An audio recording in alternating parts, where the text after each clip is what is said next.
Hello दोस्तों, मैं नवीन स्वागत करता हूं आपका अपने चैनल में। दोस्तों, कंप्यूटर के बाद में अब हम एक नया सब्जेक्ट शुरू करने जा रहे हैं, दैट इज केमिस्ट्री। दोस्तों, केमिस्ट्री जो है वो साइंस का पार्ट है और हम स्टेप बाय स्टेप करके एक एक सब्जेक्ट को कवर करेंगे। तो कंप्यूटर हमने कवर कर लिया, उसके बाद हम लोग स्टार्ट कर रहे हैं दोस्तों केमिस्ट्री। और केमिस्ट्री में आज हम लोग डिस्कस करेंगे कि हम बेसिक सिलेबस क्या लेके चलेंगे। इसके जो सिलेबस मैं आपको बता रहा हूं दोस्तों, इसके साथ हम लोग सिलेबस को और इंक्लूड कर सकते हैं एज पर रिक्वायरमेंट। यानी कि जैसे हमें लगेगा कि कोई टॉपिक हमारा रह गया है तो वो भी हम लोग उसमें इंक्लूड कर लेंगे, लेकिन एक बेसिक जो कोर्स करिकुलम है वो हम लेके चल रहे हैं। तो चलिए दोस्तों, देखते हैं हम लोग क्या कुछ पढ़ पाएंगे हमारी केमिस्ट्री सब्जेक्ट के अंडर। तो दोस्तों, जैसा आपको पता है केमिस्ट्री पार्ट ऑफ साइंस है, यानी कि अगर मैं बात करूं साइंस की तो साइंस के बेसिकली 3 पार्ट माने जाते हैं, that is physics, chemistry and biology. तो अगर फिजिक्स की बात करें दोस्तों, फिजिक्स में जितने भी नेचर और नेचर रिलेटेड फिनोमिना होते हैं, जैसे आपको रेनबो, इंद्रधनुष कैसे दिखाई देता है, लाइट हम तक कैसे पहुंच पाती है, ये सारे फिजिकल और नेचुरल फिनोमिनाज हैं, इनको हम पढ़ते हैं फिजिक्स के अंडर। अब बात करते हैं दोस्तों केमिस्ट्री। केमिस्ट्री का मतलब होता है दोस्तों केमिकल के साथ में डील करना, या मैं बोलूं किसी भी सब्सटेंस के इंटरनल स्ट्रक्चर के बारे में डिस्कस करना। तो दोस्तों वो केमिस्ट्री का पार्ट आता है। और थर्ड पार्ट हमारा बचता है बायोलॉजी। ह्यूमन और ह्यूमन रिलेटेड फिनोमिना को स्टडी करना बायोलॉजी के अंडर आता है, वो हम लेटर ऑन डिस्कस करेंगे। तो दोस्तों आज का जो हमारा सिलेबस रहने वाला है वो केमिस्ट्री है, और केमिस्ट्री भी ब्रॉडली 3 टाइप से आगे फर्दर सब डिवाइड कर दी जाती है। जैसे कि पहला physical chemistry, second is inorganic chemistry and third is organic chemistry.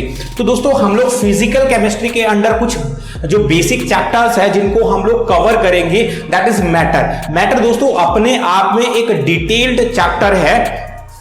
Then हम लोग पढ़ेंगे chemical bond and the valency, कि जो एटम होते हैं या जिसको हम बोलते हैं परमाणु होते हैं, वो कैसे एक दूसरे से जुड़े हुए होते हैं, किस तरह का फोर्स होता है उनके बीच में, वो हम बॉन्ड और वैलेंसी के जो चैप्टर है उसके अंदर डिस्कस करेंगे।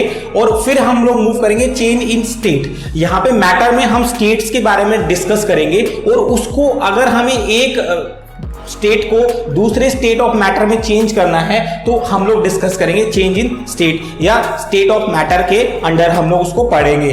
देन दोस्तों हम बात करेंगे एसिड, बेस एंड सॉल्ट्स पर। ये भी अपने आप में एक चैप्टर है दोस्तों, और इनसे बहुत ज्यादा क्वेश्चन पूछे जाते हैं इन चैप्टर्स के अंडर। देन हम लोग पढ़ेंगे दोस्तों इलेक्ट्रोकेमिस्ट्री, और लास्ट बचता है फ्यूल्स। और फ्यूल्स में दोस्तों हम लोग सोचते हैं कि हमें फ्यूल्स के बारे में ऑलमोस्ट पता है, लेकिन जब हम क्वेश्चन को देखते हैं तो हम गलत कर बैठते हैं। तो उस चीज से बचने के लिए हम लोग फ्यूल को भी डिस्कस करेंगे। तो दोस्तों ये पार्ट रहेगा हमारा फिजिकल केमिस्ट्री का। अब हम लोग मूव करेंगे इनऑर्गेनिक केमिस्ट्री में। इनऑर्गेनिक केमिस्ट्री में दोस्तों हम लोग पीरियोडिक टेबल के बारे में पढ़ेंगे। अब तक 118 एलिमेंट्स के बारे में हमें पता चल चुका है, उनकी क्या क्या कैटेगरी है, सब कुछ डिटेल में हम लोग स्टडी करेंगे पीरियोडिक क्लासिफिकेशन ऑफ एलिमेंट्स में। उसके बाद दोस्तों हम इंपॉर्टेंट जो, क्योंकि दोस्तों केमिस्ट्री के अंदर मेटल नॉन मेटल बहुत डिटेल चैप्टर होता है, इसलिए हम लोग जो इंपॉर्टेंट है एग्जाम पॉइंट ऑफ व्यू से, जो आपके स्टाफ सिलेक्शन कमीशन में पूछे जाते हैं, हरियाणा स्टाफ सिलेक्शन में पूछे जाते हैं, और जो वेरियस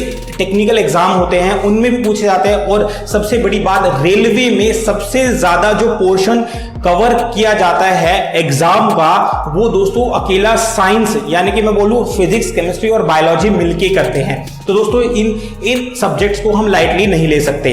तो हम लोग बात करते हैं पीरियोडिक क्लासिफिकेशन ऑफ एलिमेंट के बाद में इंपॉर्टेंट मेटल्स के बारे में, इंपॉर्टेंट नॉन मेटल्स के बारे में, और थर्ड इज मेटलॉइड, जिसको सेमीकंडक्टर भी बोलते हैं। हम लोग सारी चीजें पढ़ेंगे, क्यों इनको सेमीकंडक्टर बोला जाता है, क्या क्या एग्जाम्पल इनके हो सकते हैं। और दोस्तों लास्ट में कुछ इंपॉर्टेंट कंपाउंड जो हमारे रह जाएंगे, जो इंपॉर्टेंट होते हैं एग्जाम पॉइंट ऑफ व्यू से, उनको हम लोग डिस्कस करेंगे। इसके बाद हम लोग मूव करेंगे इनऑर्गेनिक केमिस्ट्री में, और इसमें पॉलीमराइजेशन। दोस्तों जब भी कोई नेचुरल जो वूल की बात करें हम, या सिंथेटिक वूल की बात करें, वो सारी चीजें पॉलीमराइजेशन के अंदर आ जाती है। देन प्लास्टिक के बारे में पढ़ेंगे दोस्तों, कि प्लास्टिक क्या है, कितने टाइप का हो सकता है, कहाँ कहाँ प्लास्टिक को हम लोग यूज करते हैं, सारा चीज हम इसमें डिस्कस करेंगे। उसके बाद दोस्तों बात करते हैं एक्सप्लोसिव की। एक्सप्लोसिव में दोस्तों बात करें अगर एक्सप्लोसिव की, तो जहां कुछ कॉमन एक्सप्लोसिव जो एग्जाम में पूछ लिए जाते हैं, जैसे TNT, ये इस तरह के जो एग्जाम्पल हैं वो कई बार पूछ लिए जाते हैं और कई बार तो इनकी फुल फॉर्म ही पूछ ली जाती है। तो सारे एक्सप्लोसिव हैं, उसमें जो इंपॉर्टेंट है उनको हम लोग डिस्कस करेंगे। Then important organic compounds. अब दोस्तों इंपॉर्टेंट ऑर्गेनिक कंपाउंड्स में अगर मैं बात करूं, जैसे कि हम किसी भी फॉसिल फ्यूल हमें मिलता है या फॉसिल्स मिलते हैं हमें, कई जगह पे किसी की हड्डियां मिल जाती है तो हम उसकी एज का पता लगाते हैं। तो दोस्तों कार्बन डेटिंग या अलग अलग प्रोसेस होती है उसकी, आप किसी भी चीज की एज है कैसे काउंट कर पाओगे या कैसे पता लगा पाओगे, वो सारी चीजें हम लोग ऑर्गेनिक केमिस्ट्री के अंडर पढ़ेंगे। तो दोस्तों ये बेसिकली हमारा सिलेबस रहेगा। आई होप आप देख चुके होंगे सिलेबस को, और अगर आपको लगता है कि कुछ टॉपिक और इसके अंदर इंक्लूड किए जाने चाहिए तो आप हमें कमेंट सेक्शन में जाके बता सकते हैं या आप हमें ईमेल भी कर सकते हैं। इसके अलावा आप हमारा टेलीग्राम जो चैनल है उसको भी ज्वाइन कर सकते हैं, जिससे कि आपको टाइम टू टाइम आपके एग्जाम रिलेटेड अपडेट्स जो है वो भी मिलती रहे।